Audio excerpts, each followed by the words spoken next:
Hello everyone, class 10 science sample paper 2025 के question number 27 के solution में हम पहुंच चुके हैं।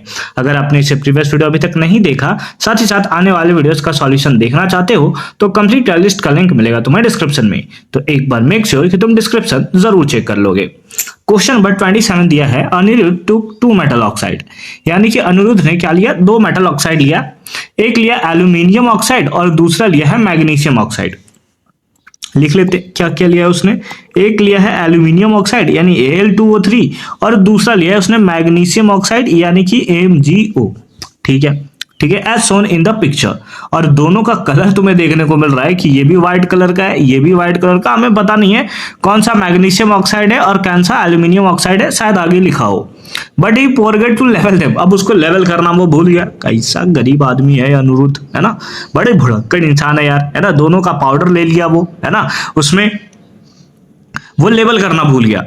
ठीक है, कि कौन सा एल्यूमिनियम ऑक्साइड है, कौन सा मैग्नीशियम ऑक्साइड है। आगे क्या रहा है, हाउ विल यू गाइड और help Aniruddh to identify the oxide and label them. देखो भाई, अब अनिरुद्ध का ये गलती है, तुम लोग सोचोगे यही सब ना, अनिरुद्ध का गलती है। अनिरुद्ध अपना समझे कि कौन पहले लगाया था, कौन वो, उसको कैमरा के साथ बनाना चाहिए था ताकि उसको पता चल सके, है ना। गुस्सा नहीं करना, गुस्सा नहीं करना, हमें बस इसका आंसर बताना है। ठीक है, अब क्या मतलब हुआ कि अनिरुद्ध के लिए पूरा CBSE वाला जितना स्टूडेंट है 10th का सबको परेशान करेगा यार। जाओ करो अपना लेवल, नहीं करना हमको क्वेश्चन इतना गुस्सा नहीं करना है, आराम से बनाते हैं। ठीक है, तो देखो उसके पास है एल्यूमिनियम ऑक्साइड, उसके पास है मैग्नीशियम ऑक्साइड। तुम्हें कुछ चीजें याद होना चाहिए। याद क्या होना चाहिए कि जो मेटल के ऑक्साइड होते हैं वो हमेशा नेचर में बेसिक होते हैं। याद रखना क्या है कि जो मेटल ऑक्साइड्स होते हैं, याद रखना जो मेटल ऑक्साइड्स होते हैं वो नेचर में बेसिक होते हैं। कैसे होते हैं नेचर में, तो नेचर में बेसिक होते हैं। ठीक है, और बेसिक वाले के पार्ट में बारे में तुम्हें पता है कि ये रेड लिटमस पेपर को कैसे में कन्वर्ट करते हैं, ब्लू में कन्वर्ट करते हैं, है ना। रेड लिटमस पेपर को किस में कन्वर्ट कर देगा, तो ब्लू में कन्वर्ट कर देगा। हाँ सर, ठीक है सर, ठीक है सर। यहां पर अगर तुम मैग्नीशियम ऑक्साइड देखो तो ये भी हमारा क्या है, मेटेलिक ऑक्साइड है। और मेटेलिक ऑक्साइड होने के कारण ये भी नेचर में कैसा होगा, दैट इज बेसिक होगा। दैट इज क्या होगा, बेसिक होगा। बट एल्यूमिनियम ऑक्साइड के बारे में तुम्हें पता है कि एल्यूमिनियम ऑक्साइड जो होता है वो एम्फोटेरिक ऑक्साइड्स होता है। क्या होता है बताओ, एम्फोटेरिक ऑक्साइड्स, है ना। और एम्फोटेरिक ऑक्साइड्स के बारे में तो तुम लोगों ने पढ़ रखा होगा, है ना। सर हमें नहीं पढ़ रखा, पढ़ भी रखा है तो सर हमें याद नहीं, बता दो क्या होता है ना। एम्फोटेरिक ऑक्साइड्स वैसे ऑक्साइड्स होते हैं जो एसिड और बेस दोनों जैसा बिहेव करते हैं। ठीक है, एसिड और बेस दोनों जैसा बिहेव करते हैं, उसको सिंपल फॉर्म में हम लोग बोलते हैं एम्फोटेरिक ऑक्साइड्स, है ना। इसका मतलब है कि जब एम्फोटेरिक ऑक्साइड्स को एसिड के साथ रिएक्शन कराया जाएगा तो ये बेस जैसा बिहेव करेंगे, और जब बेस के साथ रिएक्शन कराया जाएगा तो ये एसिड जैसा बिहेव करेंगे।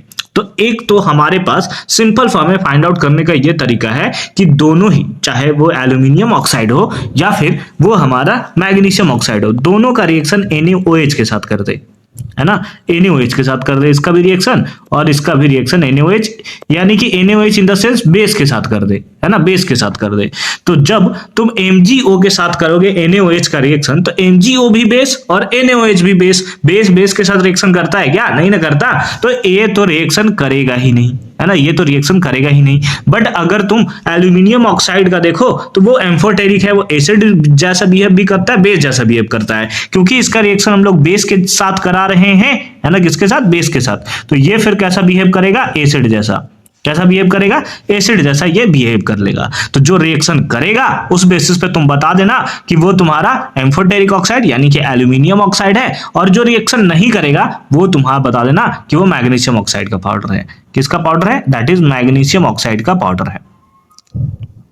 समझ गए। तो इस तरीके से तुम्हें यहां पर बता देना होता है। ठीक है, ठीक है सर, ठीक है सर, ठीक है। दूसरा मेथड क्या होगा, है ना, अगर तुम ऐसा नहीं देना चाहो तो दूसरा मेथड क्या है, दूसरा मेथड है कि तुम लिटमस पेपर पे चेक कर सकते हो। अगर तुम मैग्नीशियम ऑक्साइड देखो तो क्योंकि ये नेचर में कैसा है, बेसिक है, तो ये रेड लिटमस पेपर को किस में कन्वर्ट कर देगा, तो ये रेड लिटमस पेपर को ब्लू में कन्वर्ट कर देगा। ये तो हमें पता है क्योंकि ये नेचर में बेसिक है।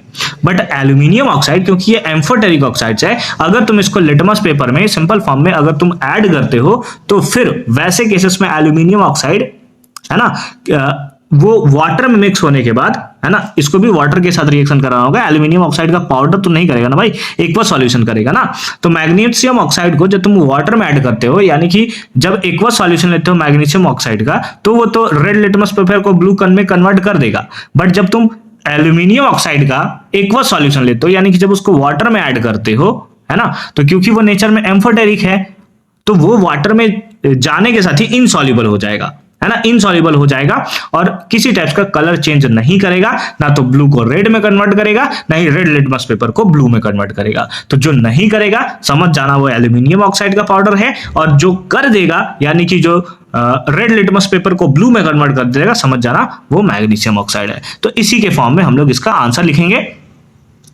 आंसर सिंपल सा है कि aqueous solution of magnesium oxide turn red litmus to blue, है ना, जो मैग्नीशियम ऑक्साइड होगा वो रेड लिटमस पेपर को ब्लू में कन्वर्ट करेगा। बट एल्यूमिनियम ऑक्साइड क्योंकि ये एम्फोटेरिक है नेचर में, ये इनसॉल्युबल होगा वाटर में and thus it does not change the colour of either blue और रेड लिटमस पेपर। ना तो ये ब्लू लिटमस पेपर का कलर चेंज करेगा और ना ही रेड लिटमस पेपर का ये कलर चेंज करने वाला है। तो इस तरीके से सिंपल फॉर्म में तुम इसका आंसर जो है वो बड़े ही सिंपल तरीके से तुम दे सकते हो। ठीक है, क्लियर है? क्लियर है। नेक्स्ट चलते हैं। तो फटाफट से तुम इसका स्क्रीनशॉट ले लो, बाकी आगे चलते हैं, है ना। बी पार्ट देखो क्या है।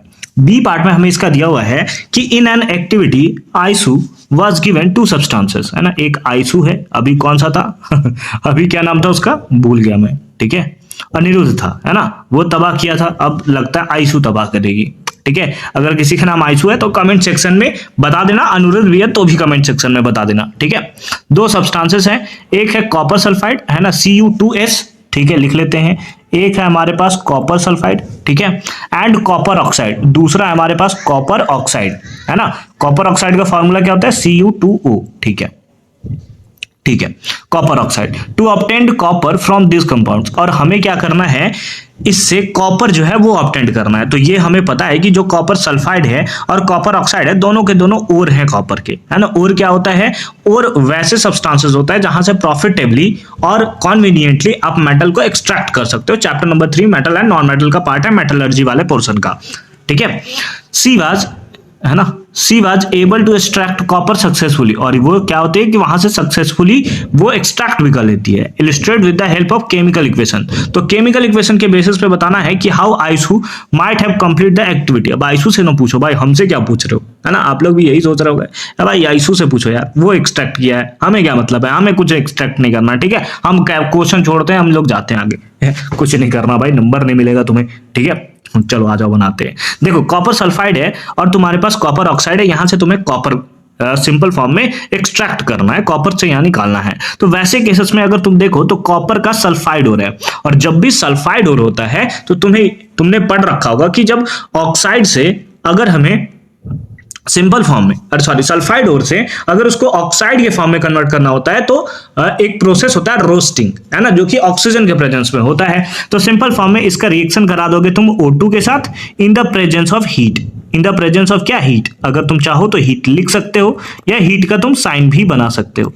ठीक है, तो यहां पर तुम्हारा हीट होगा, हीट देने के साथ ये जो कॉपर सल्फाइड है ये कन्वर्ट हो जाएगा ऑक्साइड के फॉर्म में, यानी कि यहां पर फॉर्मेशन कर देगा ये Cu2O का, है ना, CuO नहीं Cu2O। ठीक है, ये फॉर्मेशन कर देगा क्या? कॉपर ऑक्साइड का, और साथ ही साथ में निकलेगा SO2 गैस। क्या निकलेगा? SO2 gas. इस प्रोसेस को तुम क्या बोलोगे? इस प्रोसेस का नाम है रोस्टिंग। क्या नाम है बताओ? इस प्रोसेस का नाम है रोस्टिंग। ठीक है, ठीक है, ठीक है, ठीक है। अब देखो कि अगर सल्फाइड लिया, उसका ऑक्सीजन के साथ रिएक्शन कराया, अगेन ये किसके फॉर्म में कन्वर्ट हुआ? कॉपर ऑक्साइड के, यानी कि अगेन ये ऑक्साइड के फॉर्म में ही तो कन्वर्ट किया। दूसरे पार्ट में भी तो हमें यही दिया था ना कि कॉपर ऑक्साइड से कैसे तुम ऑब्टेन करोगे, है ना। तो मतलब तो हमारा बात दोनों तो सेम ही कर रहा था, कॉपर सल्फाइड दे, कॉपर ऑक्साइड दे, है ना। करना तो पड़ेगा हमें सेम प्रोसेस ही, जो सेकंड वाला प्रोसेस है। सल्फाइड है तो सबसे पहले ऑक्साइड के फॉर्म में कन्वर्ट करो, और ऑक्साइड है तो केवल और केवल सेकंड वाला प्रोसेस कर दो, क्योंकि दोनों पूछा था तो सबसे पहले हमने इसको ऑक्साइड के फॉर्म में कन्वर्ट कर दिया। अब ऑक्साइड के बाद सिंपल फॉर्म में फिर से इसका जो बचा हुआ ऊपर वाला पार्ट तुम्हें देखने को मिलेगा Cu2S का, यानी कि कॉपर सल्फाइड का, फिर से तुम इसके साथ इसका रिएक्शन करा दोगे। क्या करा दोगे? इसके साथ रिएक्शन करा दोगे in the presence of heat, in the presence of heat. तो ये कन्वर्ट हो जाएगा तुम्हारा कॉपर के फॉर्म में, और कन्वर्ट हो जाएगा ये SO2 के फॉर्म में। इस बेसिस पे तुम्हारा कॉपर जो है वो यहां से ऑब्टेन्ड हो गया।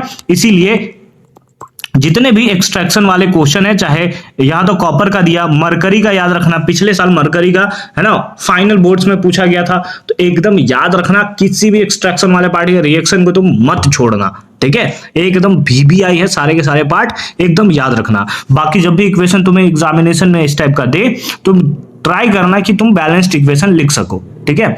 जैसे अगर तुम देखो तो इसका बैलेंस्ड इक्वेशन याद था मुझे, यहां पर था इसका 2 2 2 2 ऐसा था कुछ, एक सेकंड, 2 2 2 यहाँ तो था, यहाँ पे कितना होगा 4 अच्छा 3 होगा यहाँ पर, है ना, यहाँ पर क्या होगा 3 होगा, इधर प्लस कर देता हूँ मैं, ठीक है। ऐसे याद रखा था मैंने 2 2 2 2 ऐसे याद रखा था, बट एक 3 था, चलो ठीक है कोई बात नहीं है। यहाँ पर तो तुम्हारा 6 था, यहाँ पर तो तुम्हारा 6 था, बाकी देख लेते हैं। कॉपर को 6 करना है, 2 सल्फर 1 है, तो यहाँ पर लगा देते हैं 2 2 4 1 2 6। ऑक्सीजन कितना हो गया बताओ, ऑक्सीजन 2 है, ऑक्सीजन 2 है, इक्वेशन बैलेंस्ड हो गया आपका, ठीक है। तो इस तरीके से तुम बैलेंस्ड इक्वेशन, हालांकि वो बोलेगा नहीं बैलेंस्ड इक्वेशन बनाना है, बट तुम बैलेंस्ड इक्वेशन बना देना, ठीक है, खुद से ज्यादा अच्छा लगेगा। आई होप कि तुम्हें ये क्वेश्चन भी एकदम क्लियर फॉर्म में समझ में आया होगा। बाकी मिलते हैं नेक्स्ट वीडियो क्वेश्चन नंबर 28 के सॉल्यूशन के साथ। कंप्लीट प्लेलिस्ट का लिंक मिलेगा तुम्हारे डिस्क्रिप्शन में, तो मेक श्योर कि तुम एक बार डिस्क्रिप्शन जरूर चेक कर लेना।